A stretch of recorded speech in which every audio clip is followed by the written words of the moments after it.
नमस्कार। इंजीनियरिंग विषयों में रुचि बनाने और विषय समझ को मजबूत बनाने के लिए शुरू किए गए श्रीदेवी क्लासेज यूट्यूब चैनल पर एक बार फिर आपका स्वागत है। हमारी playlist electrical engineering exam series में सब्जेक्ट पावर सिस्टम प्रोटेक्शन की इस लर्निंग वीडियो में आज दो परीक्षा में संभावित प्रश्नों के उत्तर ढूंढते हैं। एक प्रश्न है परसेंटेज रिएक्टेंस की सिग्निफिकेंस के बारे में और दूसरा जो अनसिमेट्रिकल फॉल्ट है उन्हें समझने का जो तरीका है हमारा सिमेट्रिकल कंपोनेंट उसके बारे में। तो पावर सिस्टम प्रोटेक्शन की इस लर्निंग वीडियो में जानते हैं परसेंटेज रिएक्टेंस क्या है और सिमेट्रिकल कंपोनेंट की कंसेप्ट क्या है। शुरू करते हैं आज का लर्निंग वीडियो। एक अल्टरनेटिंग करंट सप्लाई के पावर सिस्टम में किसी सोर्स वोल्टेज के द्वारा सप्लाइड करंट को रोकने का काम सर्किट का इंपीडेंस करता है। लेकिन हमारे पावर सिस्टम में जब हम फॉल्ट कैलकुलेशन की अप्रोक्सीमेशन वैल्यूज निकालने जा रहे होते हैं तो जो सीरीज रजिस्टिव कंपोनेंट्स हैं, चाहे वो ट्रांसमिशन लाइन के रेजिस्टेंस पार्ट हो या हमारे इक्विपमेंट जनरेटर या ट्रांसफार्मर के इक्विवेलेंट सर्किट मॉडल में सीरीज रेजिस्टेंस हो, उसे नेग्लेक्ट किया जा सकता है। इसी तरह से जो शंट ब्रांच के कंपोनेंट है, ट्रांसफार्मर में मैग्नेटाइजिंग ब्रांच के इंडक्टिव इफेक्ट हुए या ट्रांसमिशन लाइन के शंट कैपेसिटिव इफेक्ट्स हुए, इन्हें भी हम अगर नेग्लेक्ट कर दें तो हमारा जो इंपीडेंस है सर्किट का वो एक इंडक्टिव रिएक्टेंस बन जाएगा और सर्किट के इंपीडेंस डायग्राम की बजाय हम रिएक्टेंस जो डायग्राम बनते हैं उनका इस्तेमाल फॉल्ट कैलकुलेशन के लिए कर सकते हैं। पावर सिस्टम में जब हम short circuit fault current calculations को तेजी से करना चाहते हैं तो जनरेटर, ट्रांसफार्मर या कोई करंट लिमिटिंग रिएक्टर लगाया हुआ है तो उन सब के रिएक्टेंस को हम परसेंटेज रिएक्टेंस के रूप में रिप्रेजेंट करना पसंद करते हैं। पावर सिस्टम में सर्किट का जो परसेंटेज रिएक्टेंस है वो सर्किट के ओमिक रिएक्टेंस वैल्यू में जब फुल लोड करंट फ्लो होता है तो जो वोल्टेज ड्रॉप है वो हमारी रेटेड वोल्टेज का क्या फ्रैक्शन रखती है या क्या परसेंटेज रखती है वो परसेंटेज रिएक्टेंस कहलाता है। यहाँ ये जो पीली हाईलाइट में फॉर्मूला है वो परसेंटेज रिएक्टेंस की कैलकुलेशन का फॉर्मूला हो गया है। यहाँ x पर फेज हमारा सर्किट मॉडल में इक्विवेलेंट रिएक्टेंस हो गया है ओम में, I सर्किट में फुल लोड लाइन करंट है और ये V फेज वोल्टेज है। तो हम कह सकते हैं कि जो एक सर्किट का परसेंटेज रिएक्टेंस है वो परसेंटेज वोल्टेज ड्रॉप है जो सर्किट के रिएक्टेंस में फुल लोड करंट की कंडीशंस में होगी per unit of phase voltage. एक ट्रांसफार्मर के केस में जो परसेंटेज इंपीडेंस या रिएक्टेंस है ट्रांसफार्मर का वो रेटेड वोल्टेज की वो परसेंटेज है जो हम जब प्राइमरी साइड पे अप्लाई करेंगे और सेकेंडरी को शॉर्ट सर्किट करके रखेंगे तो ट्रांसफार्मर की वाइंडिंग में फुल लोड करंट इस शॉर्ट सर्किट कंडीशंस में फ्लो करने लग जाएगा। अगर एक ट्रांसफार्मर का परसेंटेज रिएक्टेंस 5% है तो हम रेटेड वोल्टेज की 5% वोल्टेज अगर प्राइमरी पे लगाते हैं और सेकेंडरी को शॉर्ट करते हैं तो वाइंडिंग में जो करंट है इस कंडीशन में शॉर्ट सर्किट सेकेंडरी कंडीशंस में वो फुल लोड करंट के बराबर होगा। अर्थात फुल लोड करंट सिर्फ 5% वोल्टेज पे आ जाएगा अगर परसेंटेज रिएक्टेंस 5% है और अगर फुल रेटेड वोल्टेज देंगे तो ऐसी कंडीशन में जो शॉर्ट सर्किट करंट है वो फुल लोड करंट का 20 गुना ज्यादा हो सकता है। अगर फुल लोड करंट को केवीए अपॉन वोल्टेज अज्यूम करें और करंट की जगह केवीए अपॉन वोल्टेज रखें तो ये रिलेशन हमारा Ix अपॉन V ये फॉर्मेट ले लेगा। यहाँ KV square upon KVA base impedance कहला सकता है और X upon base impedance per unit reactance हमारा कहलाएगा। और अगर हम इसे वोल्टेज को किलो वोल्ट में और अपरेंट पावर को केवीए में पढ़ें और परसेंटेज रिएक्टेंस को कैलकुलेट करना चाहें तो यहाँ 10 का डिवीजन करने पे ये जो पीली हाईलाइट का फॉर्मूला है वो हमारे लिए सीधी परसेंटेज रिएक्टेंस की कैलकुलेशन कर देगा। अब अगर किसी सर्किट में केवल सर्किट के रिएक्टिव एलिमेंट हो तो शॉर्ट सर्किट या फॉल्ट कंडीशंस पे जो सर्किट में करंट है वो वोल्टेज डिवाइडेड बाय रिएक्टेंस हो जाएगा। अगर हमारा रिएक्टेंस परसेंटेज में है और हमें शॉर्ट सर्किट करंट की न्यूमेरिक वैल्यूज निकालनी है तो इसे 100 से मल्टीप्लाई करके हम short circuit current full load current का कितना गुना होगा वो कैलकुलेट कर सकते हैं। अगर हमारे सर्किट का परसेंटेज रिएक्टेंस 20% है और फुल लोड करंट 50 एम्पियर है, फुल लोड करंट 50 एम्पियर दिया हुआ है, परसेंटेज रिएक्टेंस 20% है तो हम अगर कैलकुलेशन करें तो पाएंगे कि शॉर्ट सर्किट कंडीशंस में अगर सिर्फ वही रिएक्टेंस सर्किट का पार्ट हो और उसके बाद शॉर्ट सर्किट हो तो ये फुल लोड करंट 50 एम्पियर 5 गुना ज्यादा होके 250 एम्पियर हो जाएगा। परीक्षा प्रश्न की उत्तर भाषा में सबसे महत्वपूर्ण भाग परसेंटेज रिएक्टेंस रिप्रेजेंटेशन के एडवांटेजेस क्या हैं ये समझाना है। तो हम समझ सकते हैं कि एक पावर सिस्टम में जब हम फॉल्ट कैलकुलेशन करते हैं और सिस्टम के इंपीडेंस को परसेंटेज रिएक्टेंस के रूप में अगर रिप्रेजेंट करते हैं तो ये याद करने के लिहाज से आसान बन जाता है और इसका उपयोग भी फॉल्ट कैलकुलेशंस के लिए आसान है। हम अगर परसेंटेज रिएक्टेंस में वैल्यूज को रिप्रेजेंट करते हैं तो हमारे पावर सिस्टम के अलग अलग कंपोनेंट्स हैं, चाहे ट्रांसमिशन लाइंस हो, अल्टरनेटर हो या ट्रांसफॉर्मर्स हो, उनके इंपीडेंस या रिएक्टेंस के बीच में कंपैरिजन या किसी अननोन वैल्यू का एस्टिमेशन आसान हो जाएगा और ये मशीन की पावर, वोल्टेज या करंट रेटिंग्स पर डिपेंड नहीं करेगा। जैसे हमारे जो स्मॉल डिस्ट्रीब्यूशन ट्रांसफॉर्मर हैं, इनको जब हम जनरल डिजाइन करते हैं कम वोल्टेज रेगुलेशन के साथ, तो इनके परसेंटेज रिएक्टेंस 3 से 4% के आसपास होते हैं। वहीं जो बड़ी पावर साइज के हमारे जो पावर ट्रांसफॉर्मर है, उनमें शॉर्ट सर्किट करंट को कम रखने के लिए हम ज्यादा परसेंटेज रिएक्टेंस के साथ उनकी डिजाइन करते हैं, तो उनमें परसेंटेज रिएक्टेंस 10 से 15% के बीच में हो सकता है। तो अगर हमारे पास पावर ट्रांसफॉर्मर हैं और उनके रिएक्टेंस हमें अज्यूम करने हो, तो हम इस टेंटेटिव वैल्यू के बीच में 10 से 15% के बीच में उसके रिएक्टेंस को अज्यूम कर सकते हैं। जब हम शॉर्ट सर्किट कैलकुलेशन कर रहे होते हैं पावर सिस्टम में, तो परसेंटेज रिएक्टेंस मेथड के बहुत स्पेसिफिक एडवांटेज हैं। जब हम पावर सिस्टम में ट्रांसफॉर्मर की दोनों साइड में चीजों को समझ रहे होते हैं, तो जो ओमिक रिएक्टेंस होते हैं वो तो टर्न्स रेशो के स्क्वायर के हिसाब से एक साइड से दूसरी तरफ जाते समय मॉडिफाई करने पड़ते हैं। लेकिन अगर यही रिएक्टेंस परसेंटेज वैल्यूज में रिप्रेजेंट हो, परसेंटेज रिएक्टेंस के रूप में हो, तो ये दोनों तरफ ट्रांसफॉर्मर की जो प्राइमरी और सेकेंडरी या एलवी या एचवी साइड्स हैं, उनमें अनचेंज्ड रहता है। और इससे हमारी जो कैलकुलेशंस हैं पावर सिस्टम में, उनका जो प्रोसीजर है वो आसान हो जाता है और कैलकुलेशन तेजी से हम कर सकते हैं। और जो ट्रांसफॉर्मर का आइसोलेशन है वो एक तरह से खत्म हो जाता है और हमारा सर्किट एक कंटिन्यूअस सीरीज सर्किट बन जाता है। तो परसेंटेज रिएक्टेंस का रिप्रेजेंटेशन आसान है, उसे याद करना और समझना भी आसान है। अननोन वैल्यूज को हम अज्यूम कर सकते हैं और इनकी मदद से पावर सिस्टम की फॉल्ट कैलकुलेशन करना बहुत ज्यादा सरल हो जाता है। पावर सिस्टम की हमारी परीक्षाओं में एक क्वेश्चन सिमेट्रिकल कंपोनेंट्स के बारे में पूछा जा सकता है। जरा जानते हैं सिमेट्रिकल कंपोनेंट्स की ये कंसेप्ट क्या है। हमारा जो इलेक्ट्रिक पावर सिस्टम है वो जब अपना नॉर्मल ऑपरेशन मोड में होता है, तो हम इस ऑपरेशन को एक balance 3 phase sinusoidal steady state mode मान सकते हैं। और ऐसी कंडीशंस में तीनों लाइनों में या तीनों फेज में जो वोल्टेज और करंट के मैग्नीट्यूड्स हैं वो आपस में बराबर होते हैं और उनमें एग्जैक्ट 120 डिग्री का फेज डिफरेंस होता है। लेकिन जब हमारे पावर सिस्टम में कुछ फॉल्ट्स आ जाती हैं, कुछ शॉर्ट सर्किट सिचुएशंस आ जाती हैं, तो हमारा जो ऑपरेशन है वो अनबैलेंस हो जाता है। और ऐसी अनसिमेट्रिकल फॉल्ट कंडीशंस में जो तीनों लाइनों में जो फॉल्ट करंट के मैग्नीट्यूड्स हैं वो अनइक्वल हो जाएंगे या उनके फेज डिस्प्लेसमेंट है उनमें काफी परिवर्तन हो जाएगा। जैसे अगर किसी एक लाइन की ग्राउंड के साथ कनेक्शन से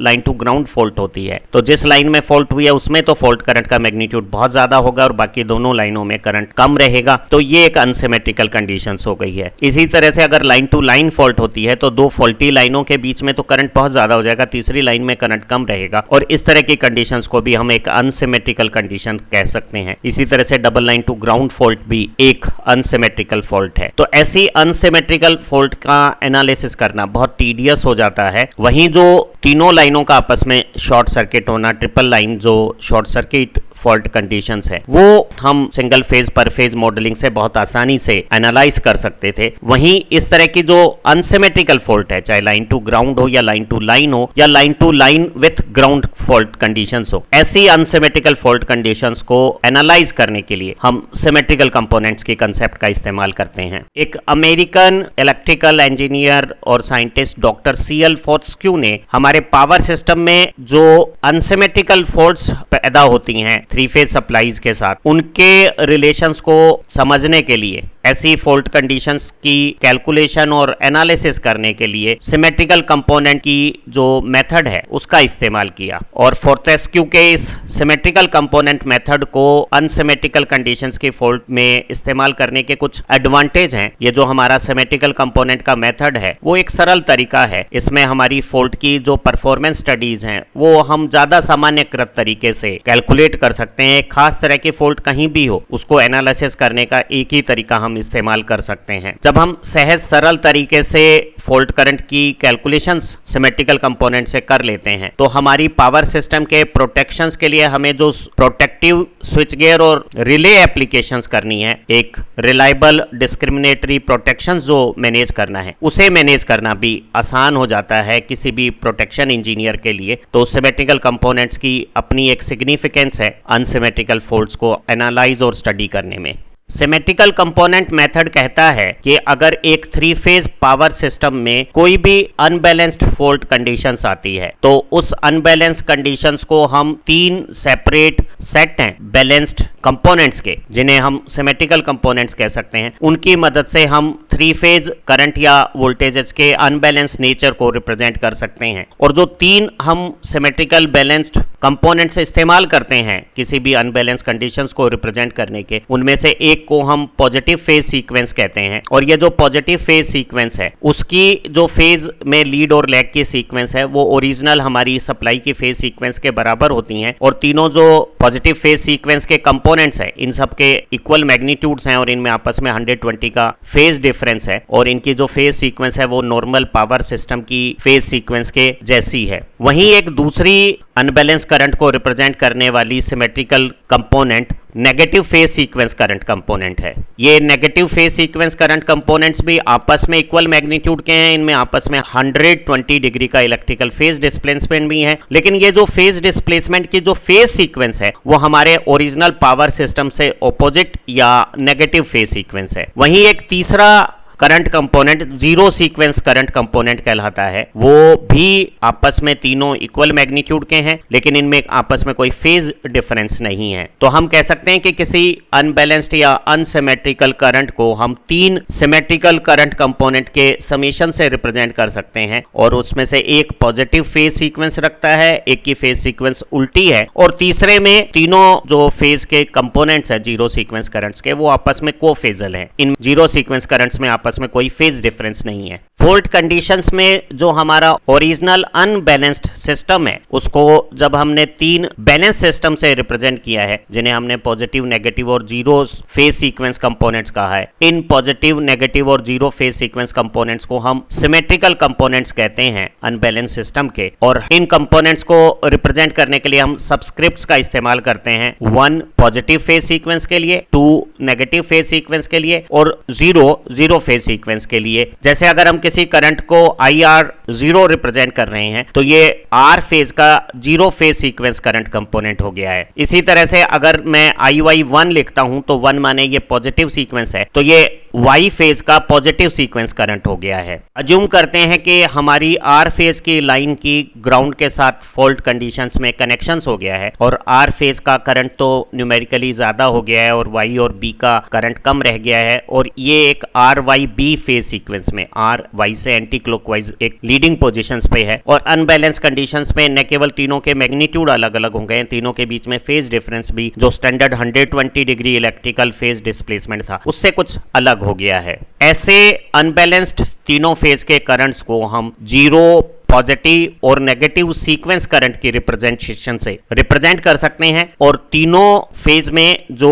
अनबैलेंस करंट है वो 3 सिमेट्रिकल करंट्स का समेशन होगा। यहाँ तीनों फेज में ये जो जीरो सीक्वेंस करंट है वो मैग्नीट्यूड में आइडेंटिकल है और फेज में सेम फेज कंडीशंस में है। वहीं ग्रीन हाईलाइट में जो R फेज का पॉजिटिव सीक्वेंस करंट है, ब्लू फेज का पॉजिटिव सीक्वेंस करंट है और Y फेज का पॉजिटिव सीक्वेंस करंट है, वो भी न्यूमेरिकली मैग्नीट्यूड में, वैल्यू में आपस में आइडेंटिकल है। इन तीनों में एक 120 डिग्री का फेज डिफरेंस भी है और ये फेज डिफरेंस इसी RYB फेज सीक्वेंस के अनुसार है। वहीं जो मेजेंटा हाईलाइट में R फेज, ब्लू फेज और येलो फेज के करंट्स हैं ये भी न्यूमेरिकली आपस में इक्वल मैग्नीट्यूड के हैं। इनमें भी म्यूचुअल 120 डिग्री का फेज डिफरेंस है। लेकिन इस negative phase sequence current components की फेज सीक्वेंस स्टैंडर्ड RYB की बजाय RBY है। जरा ये सारी बातें हम पिक्टोरियली समझते हैं। फॉल्ट के समय जो अनबैलेंस्ड करंट्स तीनों फेज में बने हैं उन्हें रिप्रेजेंट करने के लिए हमने 3 सिमेट्रिकल कंपोनेंट्स यहाँ इस्तेमाल किए हैं। उसमें से ये जो पॉजिटिव सीक्वेंस करंट है R फेज का, Y फेज का और B फेज का, और ये सबस्क्रिप्ट 1 बता रहा है कि ये पॉजिटिव सीक्वेंस करंट है। इन तीनों के मैग्नीट्यूड बराबर हैं और यहाँ जो फेज सीक्वेंस है इनमें जो म्यूचुअल 120 डिग्री का फेज डिस्प्लेसमेंट है उसमें फेज सीक्वेंस में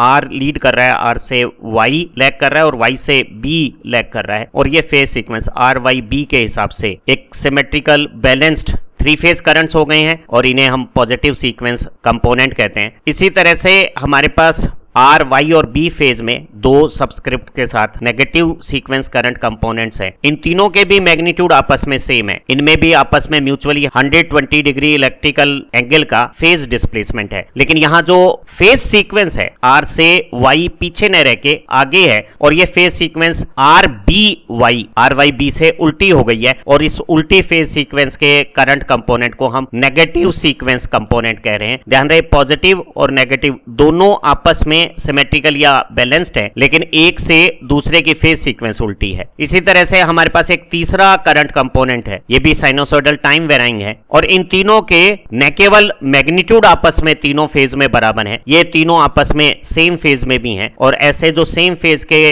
तीन करंट कंपोनेंट्स हैं इन्हें हम जीरो सीक्वेंस करंट कंपोनेंट्स कहते हैं। किस तरह से ये सीक्वेंस कंपोनेंट्स जो आपस में मैग्नीट्यूड में बराबर हैं, पॉजिटिव और नेगेटिव में 120 डिग्री का म्यूचुअल फेज डिस्प्लेसमेंट है और दोनों की फेज सीक्वेंस भी आपस में उल्टी है और जीरो सीक्वेंस में कोई फेज डिफरेंस नहीं है, वो किस तरह से अनबैलेंस करंट को रिप्रेजेंट करता है ये बात भी समझी जा सकती है। फेजर रोटेटिंग वेक्टर्स हैं और जिस टाइम इंस्टेंट पे हम चीजें स्टडी कर रहे हैं उस समय zero sequence current, positive sequence current और negative sequence current R phase के को-फेजल हो गए हैं और इन तीनों का जो सिंपल समेशन है वही इनका फेजर समेशन हो गया है और वो आर फेज का करंट यहां हम समझ सकते हैं। पॉजिटिव सीक्वेंस करंट में जो फेज सीक्वेंस है वो आर वाई बी है, तो आर से 120 लैग करता हुआ ये पॉजिटिव सीक्वेंस कंपोनेंट हो गया है वाई फेज का। नेगेटिव सीक्वेंस में ये लैग करने के बजाय लीड करता है, तो ये नेगेटिव सीक्वेंस कंपोनेंट हो गया है वाई फेज का। और zero sequence component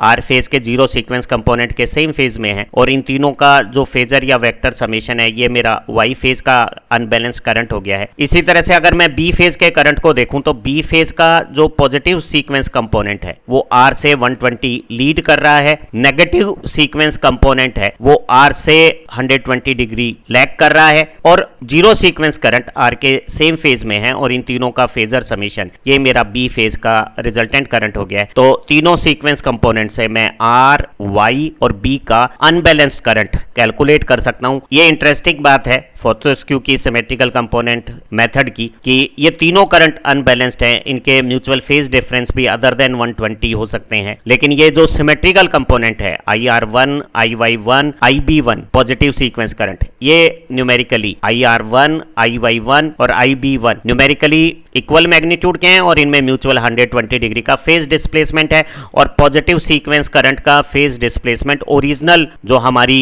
power system की फेज सीक्वेंस है उसके साथ मैच करता है। वहीं नेगेटिव सीक्वेंस कंपोनेंट जो IR2, IY2 और IB2 हैं, ये भी एक बैलेंस थ्री फेज सिस्टम है लेकिन इसकी फेज सीक्वेंस पॉजिटिव से उल्टी है। और ये जो जीरो सीक्वेंस कंपोनेंट है ये न केवल मैग्नीट्यूड में बराबर है, आपस में को-फेजल हैं, इनमें आपस में कोई फेज डिफरेंस नहीं है। तो हम एक अनबैलेंस करंट को तीन सिमेट्रिकल करंट कंपोनेंट्स की मदद से पॉजिटिव, नेगेटिव और जीरो सीक्वेंस की मदद से रिप्रेजेंट कर सकते हैं। जो सिमेट्रिकल कंपोनेंट की कंसेप्ट आपने समझी उसे परीक्षा में लिखना भी सीख लेते हैं। सिमेट्रिकल कंपोनेंट के जो फॉलोइंग पॉइंट्स हैं वो इंपॉर्टेंट है। जो पॉजिटिव फेज सीक्वेंस करंट्स हैं IR1, IY1 और IB1 या नेगेटिव फेज सीक्वेंस करंट्स हैं IR2, IY2, IB2 या जीरो फेज सीक्वेंस करंट है IR0, IY0, IB0, ये सेपरेटली तीन बैलेंस्ड सिमेट्रिकल करंट कंपोनेंट्स के सेट हैं और ये किसी भी अनबैलेंस सिस्टम के लिए इस तरह के तीन symmetrical balance symmetrical component systems बनाए जा सकते हैं। ये जो सिमेट्रिकल कंपोनेंट की जो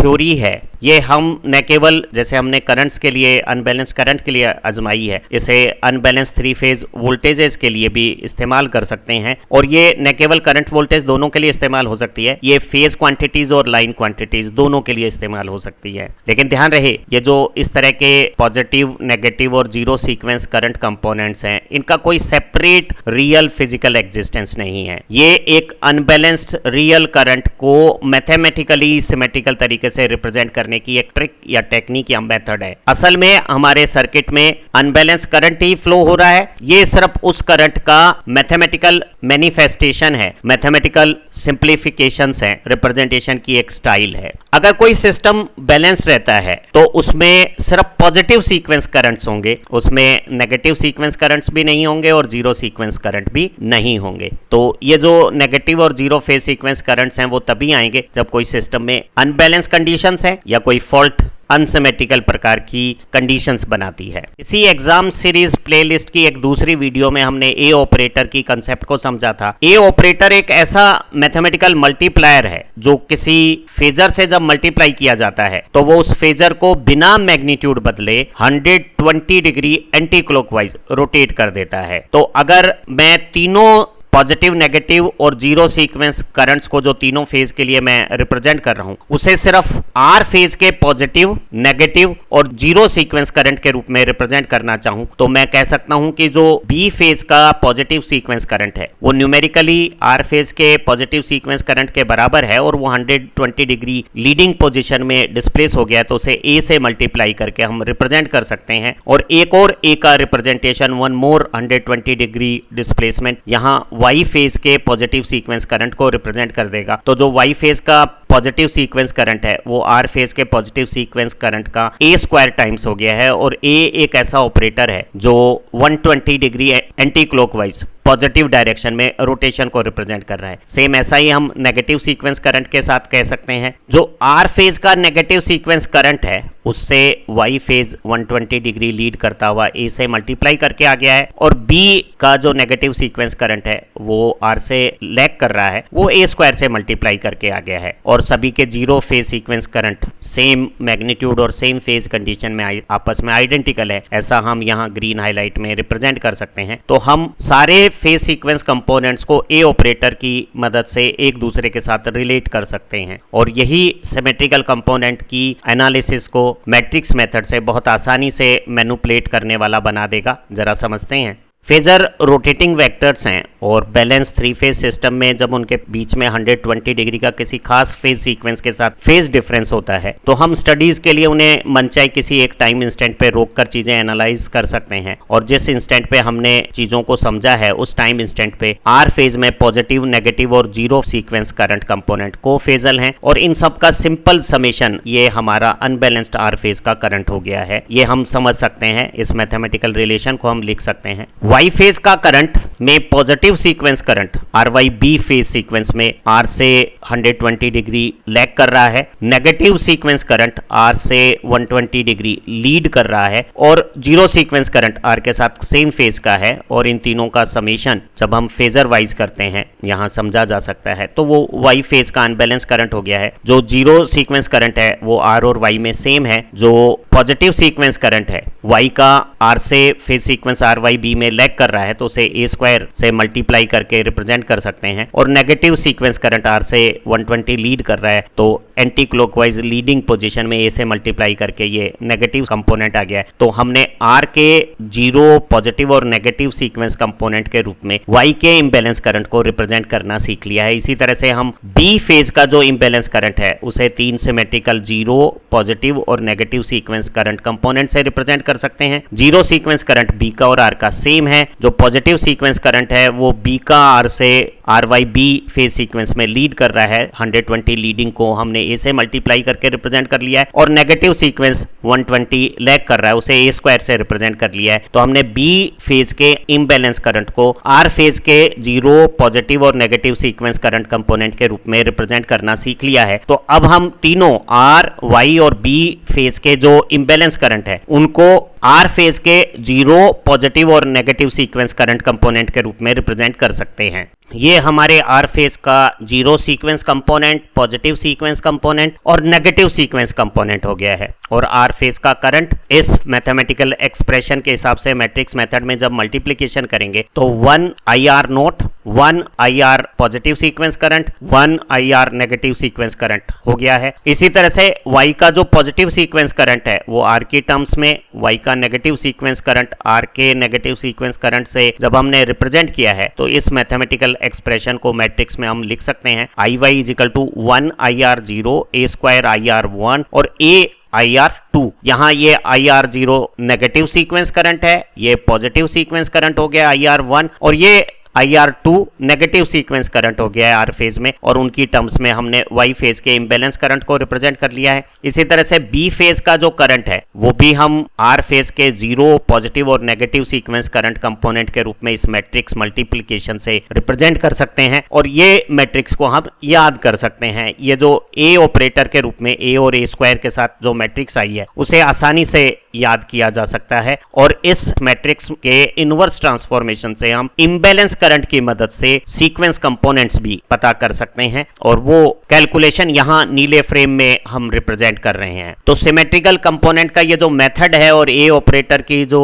साथ में एप्लीकेशन है, उससे हमारे जो अनसिमेट्रिकल इम्बैलेंस करंट्स हैं इनकी कैलकुलेशन सिमेट्रिकल कंपोनेंट्स की मदद से बहुत आसानी से हो सकती हैं, और हम अलग अलग प्रकार की फॉल्ट के जो जीरो, पॉजिटिव और नेगेटिव सीक्वेंस सर्किट्स का आपस में कॉम्बिनेशंस बनाते हैं, उस सर्किट की एनालिसिस से हम किसी भी फॉल्ट करंट को पता कर सकते हैं। उम्मीद है आज की इस लर्निंग वीडियो से हमारे पावर सिस्टम प्रोटेक्शन सब्जेक्ट की परीक्षा में आने वाले 2 संभावित प्रश्नों के उत्तर लिखना आपको अच्छी तरह से समझ में आ गया होगा, और अब आप परसेंटेज रिएक्टेंस को अच्छी तरह से समझा सकते हैं, और सिमेट्रिकल कंपोनेंट की कंसेप्ट क्या है इस प्रश्न को भी हल कर सकते हैं। हमारी दूसरी लर्निंग वीडियो भी आपकी परीक्षा सफलताओं में सहायक बने, इन्हीं उम्मीदों के साथ फिर मिलेंगे एक नई लर्निंग वीडियो के साथ। Thank you very much.